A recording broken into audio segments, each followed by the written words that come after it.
Hello बच्चों, आज का टॉपिक हम आपके सामने लेकर आए हैं जो कि बहुत ही ज्यादा इंटरेस्टिंग है। आपने सुना होगा कि हमारी लाइफ कैसे कैसे ओरिजिनेटेड हुई हमारी अर्थ पर। आइए बात करते हैं उस टॉपिक की।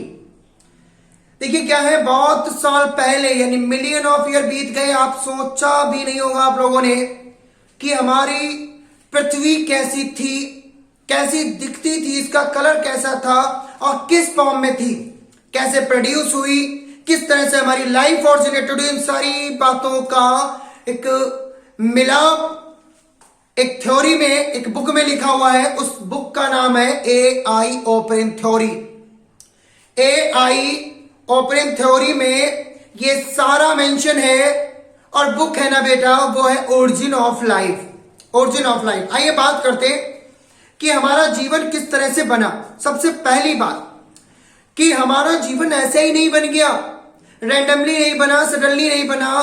क्या हुआ कि हमारे इन्वायरमेंट में, देखिए हमारा जो पृथ्वी था वो एक वॉल्केनो के जैसा था स्टार्टिंग में, एक वॉल्केनो के जैसा था स्टार्टिंग में। तो हमारी लाइफ ऐसे ओरिजिनेटेड नहीं हुई नॉन लिविंग मैटर से। क्या हुआ, ध्यान दीजिए, इन्वायरमेंट में फिजियोकेमिकल चेंज हुआ। इन्वायरमेंट में जो फिजियोकेमिकल चेंज हुआ उस दौरान जो ये नॉन मैटर था, नॉन लिविंग मैटर था, ये चेंज हो गया। किस फॉर्म में ये चेंज हो गया बेटा? किस फॉर्म में? इनऑर्गेनिक सब्सटेंस के फॉर्म में। आफ्टर दैट बना ऑर्गेनिक। आफ्टर दैट क्या बना? ऑर्गेनिक। और उसके बाद में जैसे जैसे इन्वायरमेंट बदलता रहा उसी दौरान ये इनऑर्गेनिक और ऑर्गेनिक सब्सटेंसेस बने, जिसे हम केमिकल एवोल्यूशन के नाम से जानते हैं। जी हाँ, क्या जानते हैं? Chemical evolution. और ये केमिकल एवोल्यूशन ही लाइफ सब्सटेंस और प्रोटोप्लाज्म के नाम से जाना गया। अब हम बात करते हैं आपके सामने कि हमारी लाइफ रैंडमली फॉर्म नहीं हुई, सडनली फॉर्म नहीं हुई। क्या हुआ कि सबसे पहले इनऑर्गेनिक सब्सटेंस बना, फिर ऑर्गेनिक सब्सटेंस बना। कब बना? जब हमारा इन्वायरमेंट बदल रहा था, हमारे इन्वायरमेंट में फिजियोकेमिकल चेंज हो रहे थे। उसी दौरान हमारा जो जीवन है वो धीरे धीरे धीरे धीरे निर्मित होना स्टार्ट हुआ। तो इसे बोलेंगे केमिकल एवोल्यूशन। यानी हमारा जो जीवन है एक प्रकार का केमिकली एवोल्यूटेड हुआ है, यानी हम इनऑर्गेनिक से बने हुए हैं, ऐसा जेवियस हर्डेन ने बताया। क्या बताया? कि हम इनऑर्गेनिक से बने हुए हैं, हमारी पूरी बॉडी इनऑर्गेनिक से बनी हुई है। इवन AI ओपन ने बताया कि हमारे जीवन का मतलब ही केमिकल एवोल्यूशन है। क्या बताया? कि हमारा जो जीवन है उसका मतलब ही एक प्रकार का केमिकल एवोल्यूशन है। उन्होंने ये बात अपनी बुक में, देखिए बेटा, आपने आपकी जो लाइफ है, ओरिजिन ऑफ लाइफ है, ओरिजिन ऑफ लाइफ है, वो बेटा सडनली फॉर्म नहीं हुई। सडनली फॉर्म नहीं हुई किससे? फ्रॉम नॉन लिविंग मैटर से सडनली फॉर्म नहीं हुई। क्या हुआ? लगातार जो फिजियोकेमिकल चेंज होता रहा,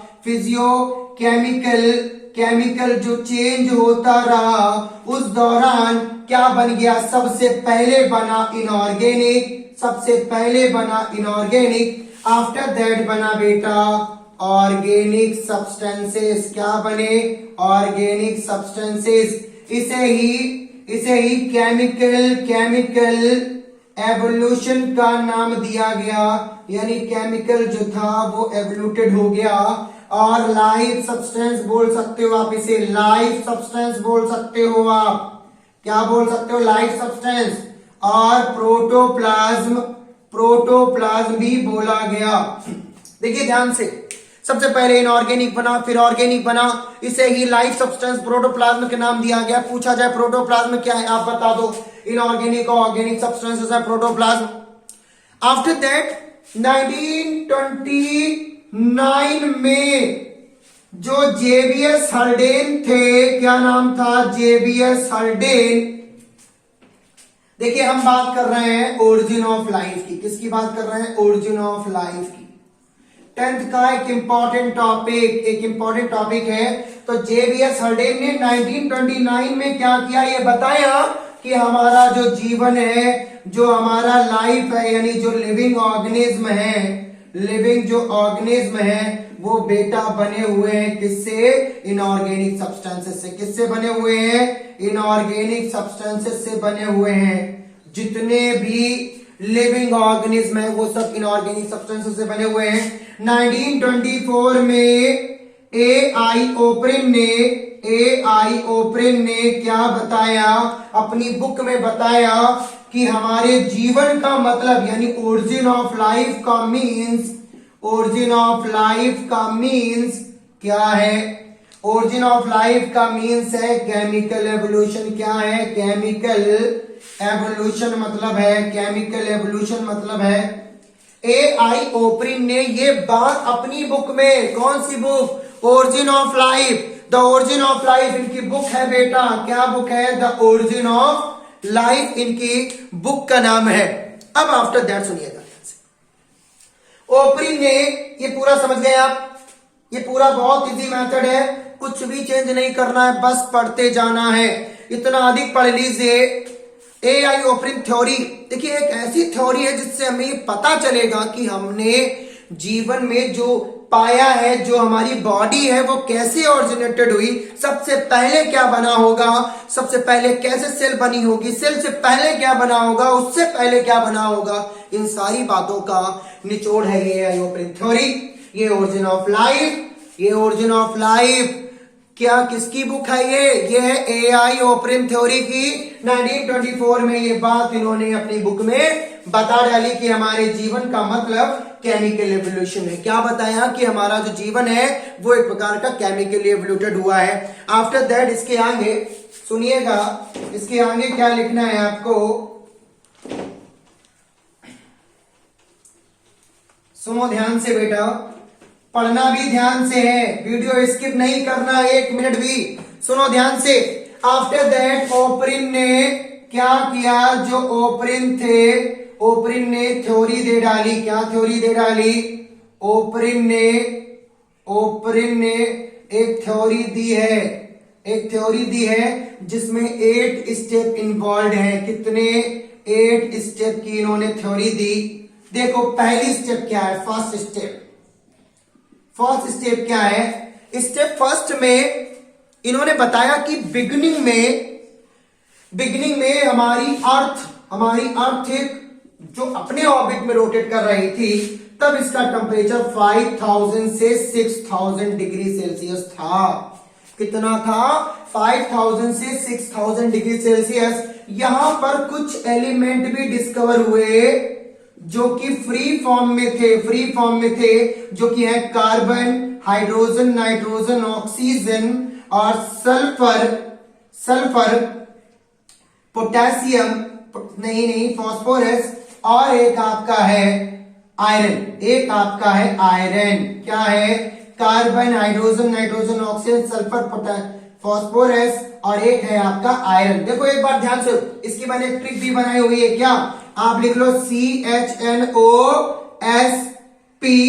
आयरन। आप समझ लीजिए CHNO क्या है? कार्बोहाइड्रेट है। क्या है ये? कार्बोहाइड्रेट है। SP आयरन एक बेसिस का बनाया हुआ है। S for sulphur, P for phosphorus है। आयरन को तो जानते ही हो, Fe सिंबल होता है। तो ये एलिमेंट फ्री फॉर्म में थे किस टाइम में? जब हमारी अर्थ एक रोटेटिंग हॉट थी, तब ये एलिमेंट फ्री फॉर्म में थे। आफ्टर दैट क्या हुआ कि ये एलिमेंट जो फ्री फॉर्म में थे, हुआ ऐसा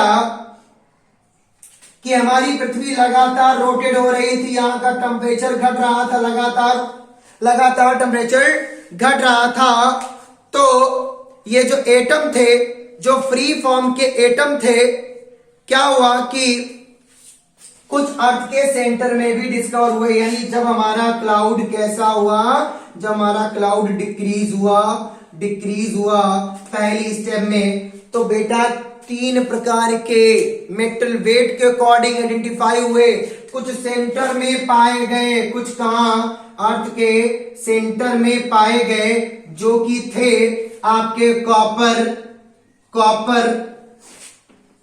आयरन और एक आपका था निकेल। कॉपर, आयरन, निकेल ये आपके अर्थ के सेंटर में पाए गए। समझते रहो ध्यान से। कॉपर, आयरन, निकेल कहां पाए गए आपके अर्थ के सेंटर में? सी को कॉपर समझ लीजिए, ई को आई से रिप्लेस कर लीजिए आयरन, एन फॉर निकेल समझ लीजिए कहां पाए गए? सेंटर में। इन्होंने आपस में मिलकर यही एलिमेंट हमारे अर्थ की कोर का हॉट लावा बनाया। इन्हीं एलिमेंटों ने हमारे अर्थ की यानी फॉर्म किया, क्या फॉर्म किया? हॉट लावा। हॉट लावा फॉर्म किया, ठीक है। किसका फॉर्म किया? अर्थ कोर का। किसका फॉर्म किया? अर्थ कोर का हॉट लावा फॉर्म किया। कुछ एलिमेंट और भी थे जिन्होंने हमारी लिथोस्फीयर बनाई। समझिएगा पहली जो स्टेप है वो एटॉमिक फेस है। क्या है? एटॉमिक फेस है। एटॉमिक फेस है पहली स्टेप। अब कुछ एटम, कुछ जो एलिमेंट थे वो बेटा आपके प्रेजेंट थे कहां पर? वो प्रेजेंट थे आपके लिथोस्फीयर में। उन्होंने लिथोस्फीयर बनाए कुछ एलिमेंटों ने, जो कि है आपके सोडियम है, पोटेशियम है, क्लोरीन है। इन्होंने लिथोस्फीयर बनाया। क्या बनाया? लिथोस्फीयर का फॉर्मेशन किया। सोडियम, पोटेशियम और क्लोरीन ने लिथोस्फीयर का फॉर्मेशन कर डाला। अब देखिए लिथोस्फीयर में भी देखो, लिथोस्फीयर किसके अराउंड बनाया? Around the core. Around the core यानी कोर के चारों तरफ इन्होंने लिथोस्फीयर बना दी, लेकिन थी वो लावा के फॉर्म में। किसके फॉर्म में थी वो लावा के फॉर्म में। और कुछ एलिमेंट और भी डिस्कवर हुए जो कि प्राइमेटिव एटमॉस्फेयर बना रहे थे। क्या बना रहे थे? प्राइमेटिव एटमॉस्फेयर बना रहे थे, जो कि है आर्गन, हाइड्रोजन और आपका नाइट्रोजन और ऑक्सीजन। ये एलिमेंट आपके बना रहे। अब देखिए ट्रिक क्या है। आप सेंटर में CEN की जगह I replace, C for copper, I समझ लीजिए आयरन, ई को आई में रिप्लेस करिए, N for nickel. Sodium, potassium और क्लोरीन को एक कंपनी का नाम दे दीजिए। क्या? ये जान दीजिए NKCl एक कंपनी समझ लीजिए। N का मतलब है सोडियम, K का मतलब है पोटेशियम, C का मतलब क्लोरीन और L का मतलब समझ लीजिए लिथोस्फीयर। यानी ये ट्रिक इसके लिए। और प्राइमेटिव एटमॉस्फेयर की ट्रिक बहुत आसान है। आप कार्बोहाइड्रेट पढ़े होगे ना? कार्बोहाइड्रेट में क्या पढ़ा आपने? हमेशा पढ़े हो आप carbon, hydrogen, nitrogen, oxygen. Carbon की जगह आर्गन रिप्लेस कर दीजिए, कहानी खत्म हो जाएगी आपकी। समझ लो। अब बेटा अब तो एटम सारे डिस्कवर हो गए हैं। कुछ अर्थ के पास यानी हमारे फ्री फॉर्म में थे, जो कि ये है। कुछ क्लाउड जब डिक्रीज हुआ तो कुछ एलिमेंट अर्थ के सेंटर में भी पाए गए। उसके बाद में कुछ ने जो अर्थ के सेंटर में थे उन्होंने अर्थ की कोर बनाई, जो कि हॉट लावा था। अर्थ के कोर के चारों तरफ जो लिथोस्फीयर बना वो बना सोडियम, पोटेशियम और क्लोरीन की सहायता से। उसके लिए ट्रिक ये है, प्राइमेटिव एटमॉस्फेयर में बहुत सारा एलिमेंट पाया गया, जैसे आर्गन, हाइड्रोजन, नाइट्रोजन और ऑक्सीजन। अब दूसरी स्टेप जो कि है, दूसरी स्टेप क्या है आपकी? दूसरी स्टेप है बेटा मॉलिक्यूलर फॉर्मेशन। क्या है? Molecular formation. ध्यान देते रहो, स्टेप बहुत आसान है, ध्यान देते रहिए। स्टेप बहुत आसान है, 2 से 2 बार वीडियो देखिएगा। क्यों? क्योंकि जो एलिमेंट के नाम है ये काफी डिफिकल्ट नाम है। अब देखिए स्टेप में क्या है। सेकेंड स्टेप है फॉर्मेशन ऑफ मॉलिक्यूल। क्या है? Formation of molecule. Formation of molecules कैसे बना बेटा? टेम्परेचर लगातार डिक्रीज हो रहा था, डिक्रीज हो रहा था। क्यों भाई? टेम्परेचर लगातार डिक्रीज हो रहा था। अब जब डिक्रीज हो रहा था लगातार, क्या हो रहा था? टेम्परेचर लगातार डिक्रीज हो रहा था, लगातार डिक्रीज हुआ टेम्परेचर। तो क्या हुआ कि हमारे अर्थ के पास जो फ्री फॉर्म के एलिमेंट थे वो कंबाइन हो गए, उन्होंने मॉलिक्यूल बना लिया। टेम्परेचर लगातार डिक्रीज हुआ। जो ये एटम थे, जो एलिमेंट थे वो कंबाइन हो गए और क्या बना लिया? मॉलिक्यूल बना लिया। क्या बना लिया? मॉलिक्यूल बना लिया। या बोल सकते हैं एंड इनऑर्गेनिक सब्सटेंस भी बना लिए। क्या बना लिए? इनऑर्गेनिक सब्सटेंस भी बना लिए। बात समझो, लगातार सब्सटेंस, लगातार टेम्परेचर घट रहा था, सारे जितने भी एलिमेंट थे सब कंबाइन हो गए, मॉलिक्यूल बना लिया, मॉलिक्यूल के बाद इनऑर्गेनिक सब्सटेंसेस भी बन गया। अब आफ्टर दैट जब टेम्परेचर और भी घटता रहा तो यही मॉलिक्यूल कंडेंस हो गए, यही मॉलिक्यूल कंडेंस हो गए, कंडेंस्ड हो गए और बेटा बना दिया लिथोस्फेयर। जो लिथोस्फेयर बनी है ना, इन्हीं मॉलिक्यूल के बने से बनी हुई है और एक हार्ड सरफेस है जहां पर आप लोग रहते हो, ठीक है। वहां पर ये एलिमेंट प्रेजेंट है जो कि कंडेंस हो गए थे, क्यों? क्योंकि लगातार टेम्परेचर घट रहा था। अब देखिए हमारी इन्वायरमेंट में सबसे ज्यादा जो पाया गया, यानी पृथ्वी के पास सबसे ज्यादा पाया गया वो था हाइड्रोजन। ऑक्सीजन कितना बेटा? लगभग 90% हाइड्रोजन था। अब ये ऑक्सीजन से रिएक्शन करके वाटर बना लिया और यही हाइड्रोजन नाइट्रोजन से रिएक्ट हुआ तो अमोनिया बन गया। बेटा ये प्राइमेटिव मॉलिक्यूल है, ये सबसे पहले कंपाउंड है। सबसे पहले कंपाउंड कौन है? तो वो आपके हैं बेटा कौन से? वाटर और अमोनिया।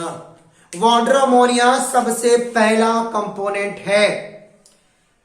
देखिए अभी तक आपने 2 स्टेप सीख लिए हैं, अब बात करते हैं तीसरे स्टेप की। तीसरे स्टेप में क्या था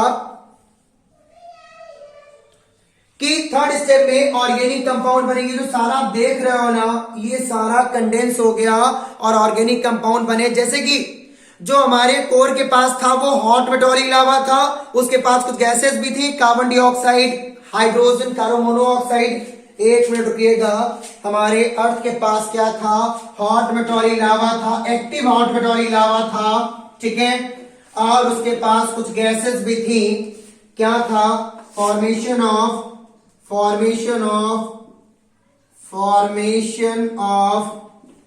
ऑर्गेनिक सब्सटेंस,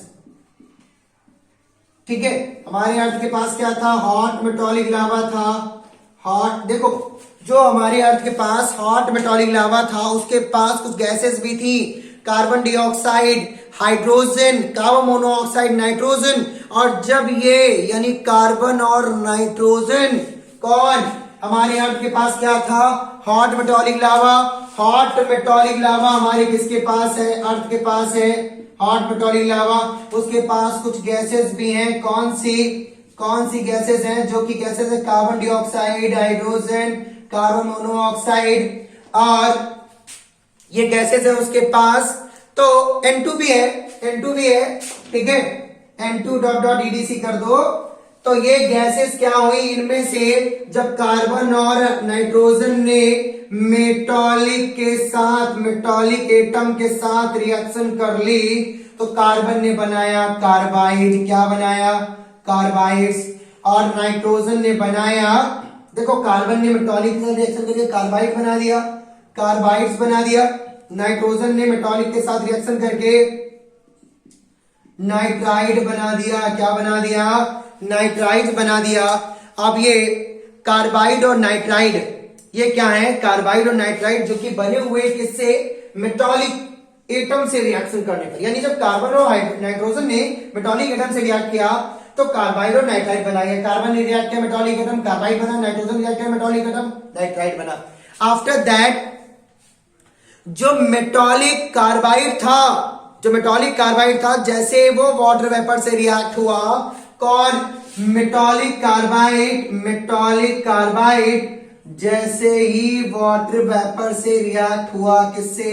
वाटर वेपर से रिएक्ट हुआ, उसने फॉर्म कर डाला क्या? गेस करिए क्या फॉर्म कर डाला? जैसे ही वाटर वेपर से रिएक्ट हुआ उसने फॉर्म कर डाला क्या? उसने फॉर्म कर दिया मीथेन। क्या फॉर्म कर दिया बेटा? मीथेन फॉर्म कर दिया। और मीथेन क्या है? एक सिंपल ऑर्गेनिक कंपाउंड है। कैसा है?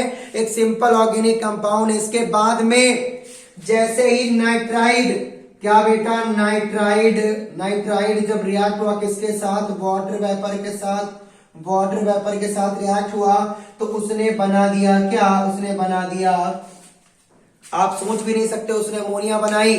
क्या बनाई? जब नाइट्राइड वाटर वेपर से रिएक्ट हो तो अमोनिया बनाई। आफ्टर दैट हाइड्रोजन साइनाइड भी बन गया। क्या बना बेटा? अमोनिया बनी, अमोनिया। और आफ्टर दैट इसके बाद हाइड्रोजन साइनाइड का भी फॉर्मेशन हुआ, ठीक है। हाइड्रोजन साइनाइड के फॉर्मेशन। अभी बारिश नहीं रुक रही थी, लगातार टेम्परेचर डिक्रीज हो रहा था। लगातार जब टेम्परेचर डिक्रीज हुआ तो हमारे लिथोस्फीयर से वाटर वेपर टच हुआ, वो होल्ड हो गया। हमारे लिथोस्फीयर से वाटर वेपर टच हुआ। किससे बेटा? लिथोस्फीयर से क्या टच हुआ? वाटर वेपर टच हुआ। वाटर वेपर टच हुआ और क्या हुआ? वाटर होल्ड हो गया। किसके फॉर्म में? एक ओशियन के फॉर्म में। किसके फॉर्म में? ओशियन के फॉर्म में। ओशियन के फॉर्म में वाटर वेपर होल्ड हो गया। अब ओशियन के पास बहुत सारी गैसेस भी थी, कार्बाइड भी था, नाइट्राइड भी था। तो समझिए अब क्या हुआ कि जो हमारा ये लिथोस्फीयर है, जैसे ही वो देखो वाटर वेपर क्या हुआ? लिथोस्फीयर के पास होल्ड हुआ। कब होल्ड हुआ? कब ये ओशियन बना? ये बना 100 डिग्री सेल्सियस पर। कब बना? जब हमारी पृथ्वी का टेम्परेचर 100 डिग्री सेल्सियस हुआ, तब जो पानी था भाई, ये आप अर्थ मान लीजिए, इसके चारों तरफ ये वाटर है। अब यहाँ का टेम्परेचर जब 100 डिग्री सेल्सियस हुआ तब ये होल्ड हो गया यहाँ पर ओशियन के फॉर्म में। किसके फॉर्म में? ओशियन के फॉर्म में पानी सारा होल्ड हो गया। ओशियन के पास में बहुत सारा मॉलिक्यूल था, कार्बाइड था, नाइट्राइड था, कुछ मेथेन थी। तो मेथेन ने क्या किया? वाटर और अमोनिया से मिलकर, किसके साथ? मेथेन ने क्या किया? मेथेन ने क्या किया? वाटर और अमोनिया के साथ मिलकर, एक मिनट नोट कर लीजिएगा, मेथेन ने क्या किया? वाटर और अमोनिया के साथ मिलकर CH4 ने H2O और ऑब्लिक NH3 के साथ मिलकर क्या बना दिए? क्या बना दिए? वो बनाए थे इन्होंने अनसैचुरेटेड हाइड्रोकार्बन। कौन बनाए थे? अनसैचुरेटेड हाइड्रोकार्बन का फॉर्मेशन किया। हाइड्रोकार्बन का फॉर्मेशन किया कब? जब मेथेन जो थी वाटर अमोनिया के साथ मिलकर इन्होंने अनसैचुरेटेड हाइड्रोकार्बन बनाए, जो कि है एथिलीन। क्या है बेटा? एथिलीन। अनसैचुरेटेड तो जानते ही होंगे आप लोग, एथिलीन है।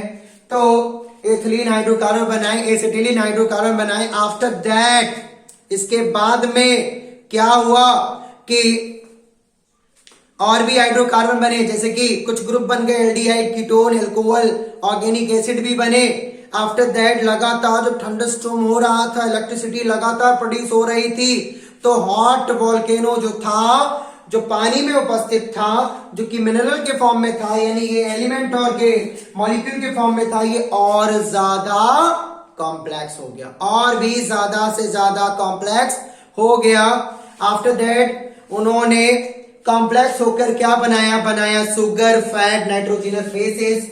देखिए लगातार थंडरस्टॉर्म चल रहा था, बारिश हो रही थी, तो ये पानी में जो चीजें उपस्थित थी, अनसैचुरेटेड एथिलीन उपस्थित था, एल्डिहाइड उपस्थित था, कीटोन प्रेजेंट था, आपके सामने एल्कोहल प्रेजेंट था, ऑर्गेनिक एसिड प्रेजेंट थे, एल्कोहल प्रेजेंट था, ऑर्गेनिक एसिड प्रेजेंट थे, सारा प्रेजेंट था। तो ये सब क्या हुआ? एकत्रित हो गया और इन्होंने कॉम्प्लेक्स मॉलिक्यूल बना लिए। क्या बनाया? सुगर, फैट, सुगर बना लिया, फैट बना लिया, नाइट्रोजीनस बेसेस